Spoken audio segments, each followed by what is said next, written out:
Nors valstybės lygmenių skatinama STEAM veikla, tačiau dar ne visi mokytojai ir tėvai žino, kas tai. Marijampolės kolegijoje vyksta 3 dienų nemokami mokymai regiono pedagogams, kuriuose pristatoma STEAM metodika, galima praktiškai išbandyti tyrinėjimais pagrįsto mokymo metodus, pažinti kūrybiškumą. Vienos iš pranešėjų teigimu, Lietuvoje dar labai įsigalėjęs tradiciniais pamokos modelis ir pedagogai nemato tarpdisciplininio ryšio. Jeigu tik biologija, tai biologija, jeigu tik fizika, fizika.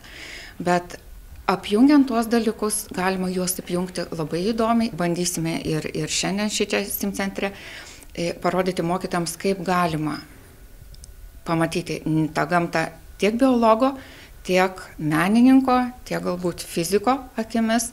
Marijampolės STEAM vadovė Vaida Pituškienė pabrėžia, kad mokinius motyvuoti mokymuisi daugiausiai galimybių turi pedagogai, todėl jiems šie mokymai yra labai aktualūs. Juolab, kad STEAM galimybės dar nėra plačiai naudojamos ugdymo procese.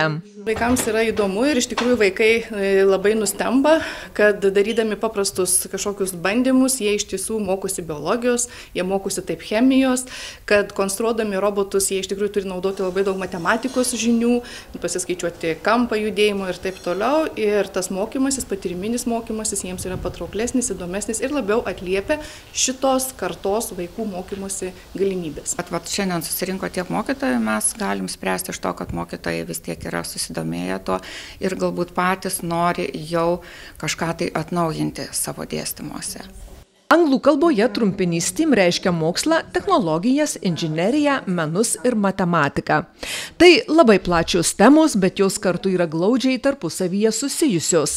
Visų minėtų sričių išmanymų ir taikymų reikalingos tarpdisciplininiai žinios, domėjimasis pasauliu ir kūrybiškas mąstymas. Labai tikimės, kad STEAM metodika ir filosofija ateis kaip tikras mokymo būdas į klases, į mokyklas, per mokytojus ir per jų žinias.